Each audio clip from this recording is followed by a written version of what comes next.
Hello student, welcome to ATA 24/7 Bengali. যারা যারা ক্লাসে আছো এটা কনফার্ম করবে যে তোমরা আমাকে প্রপারলি শুনতে পাচ্ছ কিনা। আর যদি একদম ঠিকঠাক করে শুনতে পেয়ে থাকো তাহলে লিংকটাকে প্লিজ একটু শেয়ার করে দেবে তোমাদের যতগুলো গ্রুপ রয়েছে, তোমাদের যতগুলো পড়াশোনার গ্রুপ রয়েছে সবকটা গ্রুপে। তার কারণ আজকের ক্লাসে আমরা ডিসকাস করব ভারতের উপকূল সম্পর্কে। ভারতের উপকূল যদি বলা যায় 47.6% বৃদ্ধি পেয়েছে। তাহলে কি ভারতের নতুন করে কোনো মানচিত্র তৈরি হবে? ভারত কি অন্য কিছু জিনিস অ্যাকোয়ার করে নিল? বাট এই যে রিপোর্টটার কথা আমি বলছি যে ভারতের উপকূল 47.6% বৃদ্ধি পেয়েছে, এটা কোনো ফেক নিউজ নয়, এটা অফিসিয়াল নিউজের কাছে। তাহলে অ্যাকচুয়ালি ঘটনাটা কি? আজকে সেশনে আমরা সেটাকে নিয়ে ডিসকাস করব। যারা যারা ক্লাসে আছো অবশ্যই লিংকটাকে শেয়ার করে দাও। তোমরা WBCS বলো, পিএসসি বলো, রেল বলো, যে কোনো এক্সামে তোমরা একটা কোশ্চেন খুব কমন পেয়েছো যে ভারতের উপকূল রেখার দৈর্ঘ্য কত। আমরা আজ পর্যন্ত পড়ে এসেছি ৭৫১৬.৬। আজকে সেটারই কিছু পরিবর্তন হবে। কেন, কি বৃত্তান্ত, সমস্তটা জানবো আমাদের সেশনে। যারা যারা ক্লাসে আছো অবশ্যই লিংকটাকে কিন্তু শেয়ার করে দেবে। তার আগে একটুখানি বেসিক কথা বলে রাখি, সেটা হচ্ছে ভারতের ফিজিওগ্রাফিক্যাল ডিভিশন যদি আমরা করে থাকি তাহলে সেখানে টোটাল 6টা ভাগ পাওয়া যায়। প্রথমটা হচ্ছে উত্তর এবং উত্তর পূর্বের পার্বত্য অঞ্চল, উত্তর ভারতের সমভূমি, উপদ্বীপীয় মালভূমি অঞ্চল, মরুভূমি অঞ্চল, উপকূলীয় সমভূমি এবং দ্বীপ অঞ্চল। এই 6টা ভাগে ভারতের ফিজিওগ্রাফিকে ভাগ করা যাচ্ছে। এই 6টা ভাগে ফিজিওগ্রাফিকে যে ভাগ করা যাচ্ছে তার মধ্যে একটা খুব ইম্পর্টেন্ট হচ্ছে ভারতের উপকূলের সমভূমি বা উপকূল রেখা। ভারতের উপকূল রেখার দৈর্ঘ্যর কথা যদি আমাদের বলা হয়, আমরা এতদিন পর্যন্ত পড়ে এসেছি ৭৫১৬.৬। তার মধ্যে মেনল্যান্ড যদি বলি তাহলে এইটা হয়ে যাচ্ছে মেনল্যান্ড। মেনল্যান্ডের দৈর্ঘ্য হচ্ছে ৫৪২২.৬।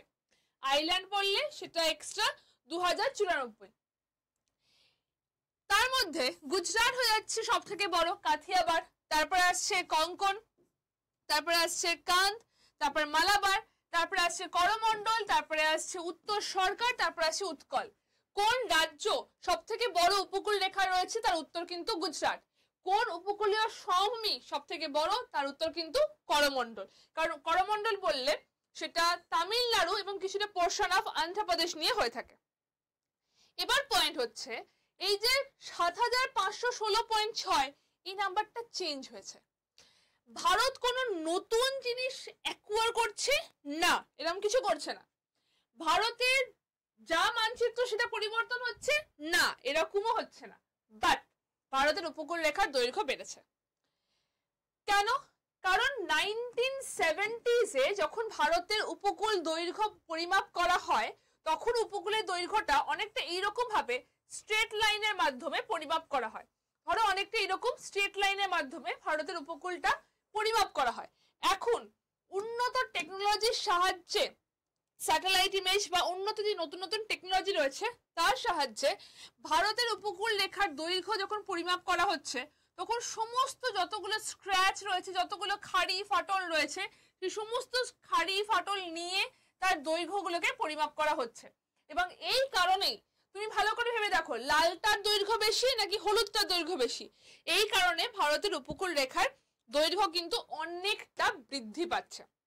এবং এটা কোনো হাওয়ার খবর নয়, এটা অ্যাকচুয়াল নিউজ এবং সেটা কিন্তু রিপোর্টে এসেছে। এমএইচে ইন্ডিয়াস রিক্যালকুলেটেড কোস্টাল লাইন বৃদ্ধি পেয়েছে 48%, এক্স্যাক্টলি বললে 47.6% বৃদ্ধি পেয়েছে 53 ইয়ার্সে। কারণ লাস্ট যেটা ক্যালকুলেট করা হয়েছিল সেটা ছিল 1970 পর এটা কিন্তু এতটা বেশি বৃদ্ধি পেয়েছে। এবং এই বৃদ্ধি পাওয়ার জন্য যে উপকূল রেখাটা ৭৫১৬.৬ ছিল 1970-তে সেটা বেড়ে ১১,০৯৮ পর্যন্ত হয়ে গেছে। তাই বর্তমানে ভারতের উপকূল রেখার দৈর্ঘ্য কত যদি বলা হয়, তার দৈর্ঘ্য হচ্ছে ১১,০৯৮, আর কিন্তু ৭৫১৬.৬ নয়। এটা পুরোপুরি হারে বৃদ্ধি পেয়েছে। এবং এই পুরো সিচুয়েশনটা, এই পুরো ঘটনাটা ঘটিয়েছেন ইন্ডিয়াস মেরিটারিয়ান সিকিউরিটি কোঅর্ডিনেটর। তারই এটা একটা মিশন ছিল, তিনি এই পুরো জিনিসটা কিন্তু এই যে পুরো কিভাবে ক্যালকুলেট করা হবে সেটাকে করেছেন। এইটাকে বলা হয়, এই জিনিসটাকে পুরোপুরি বলা হয় কোস্টাল লাইন প্যারাডক্স। আমি একটা ক্লিয়ার সিম্পল তোমাদেরকে উদাহরণ দিচ্ছি। ধরো কোনো একটা নদী এরকম রয়েছে, তোমাকে এই পয়েন্টটা থেকে এই পয়েন্টের দৈর্ঘ্য বলতে বলা হচ্ছে। তুমি এরকম স্ট্রেট লাইনে একটা দৈর্ঘ্য করলে, এই স্ট্রেট লাইনে যা দৈর্ঘ্য হলো সেটাকে মনে করে তুমি তার জন্য সরঞ্জাম নিয়ে আসলে, তার মতো করে কাজ করলে। বাট অ্যাকচুয়াল কি তাই হবে?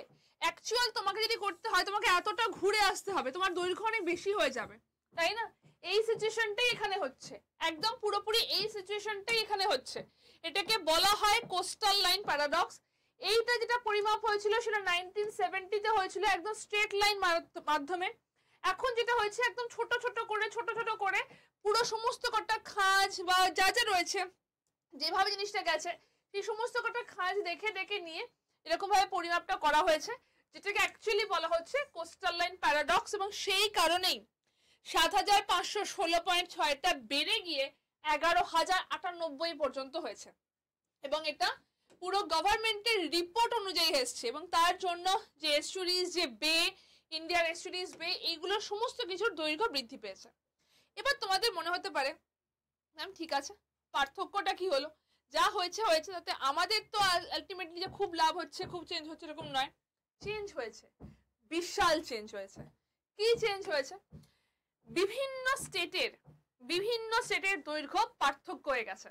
গুজরাট যেটা সব থেকে বড় দৈর্ঘ্যের ছিল সেটা সব থেকে বড় দৈর্ঘ্যেরই রয়েছে, সেটাতে কোনো পার্থক্য নেই। বাট ওয়েস্ট বেঙ্গলের কথা যদি বলা হয়, ওয়েস্ট বেঙ্গলের টোটাল লেন্থ 357.87% বৃদ্ধি পেয়েছে।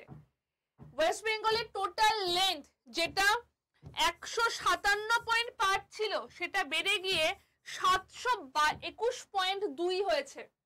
শুধুমাত্র ওয়েস্ট বেঙ্গল বৃদ্ধি পেয়েছে 357.87%।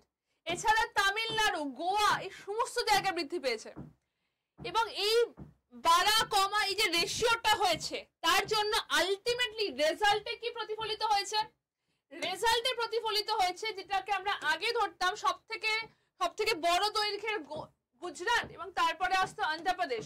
সব থেকে বড় থাকতো গুজরাট, সেকেন্ডে থাকতো অন্ধ্রপ্রদেশ, থার্ডে থাকতো তামিলনাড়ু থাকতো থার্ডে। সেইটা পুরোপুরি চেঞ্জ হয়ে গেছে। এইটা হতো ফার্স্ট, এটা হতো সেকেন্ড, এবং এটা হতো থার্ড। এবং এখন এই কোস্টাল লাইন প্যারাডক্সের কারণে এটা পুরোপুরি ভাবে চেঞ্জ হয়ে ফার্স্টে গুজরাটটাই রয়েছে, বাট সেটা দৈর্ঘ্য বৃদ্ধি পেয়েছে। তামিলনাড়ু চলে এসেছে সেকেন্ডে। তো কোন রাজ্যে লংগেস্ট কোস্টাল লাইন যদি এখন জিজ্ঞেস করা হয়, তার উত্তর হয়ে যাচ্ছে তামিলনাড়ু। তার উত্তর হয়ে যাচ্ছে সেকেন্ড লংগেস্ট কোস্টাল লাইন, তার উত্তর হয়ে যাচ্ছে তামিলনাড়ু। লংগেস্ট এখনো গুজরাট, বাট সেকেন্ড লংগেস্ট বললে সেটা হয়ে যাচ্ছে কিন্তু তামিলনাড়ু। অন্ধ্রপ্রদেশ আছে তারপরে। তো এই চেঞ্জেসটাই এখন খুব বেশি রকমের এসছে, এবং এই পয়েন্টটা তোমাদের পরীক্ষার ক্ষেত্রেও কিন্তু খুব বেশি লেভেলে দরকার লাগবে। আমাদের অ্যাপটাকে অবশ্যই ডাউনলোড করে নিও, আমাদের অ্যাপটা ভীষণভাবে দরকার। সেখানে তোমরা একদম প্রিমিয়াম কোয়ালিটির study material, current affairs, job alert সমস্তটা পেয়ে যাবে। আর 24/7 বেঙ্গলি চ্যানেল, এটাকেও সাবস্ক্রাইব করতে হবে, কারণ একদম ফ্রি ক্লাস, ফ্রি কন্টেন্ট সবটা তোমরা এই চ্যানেলে পেয়ে যাবে। এছাড়াও আমাদের যে চ্যানেলগুলো রয়েছে, আর 24/7 বেঙ্গলি, রেলওয়ে, পুলিশ, WBCS এবং স্কুল, যারা স্কুলের স্টুডেন্ট রয়েছে তাদের জন্য কিন্তু এই চ্যানেলটা রয়েছে।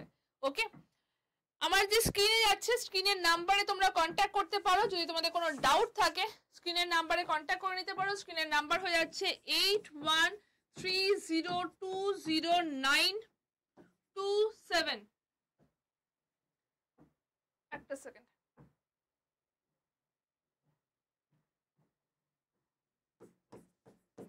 স্ক্রিনের এই নাম্বারে তোমরা কন্ট্যাক্ট করে নিতে পারো যদি তোমাদের কোনো কোয়েরি থাকে, কোনো ডাউট থাকে ভর্তি হওয়া নিয়ে বা অন্য কিছু নিয়ে।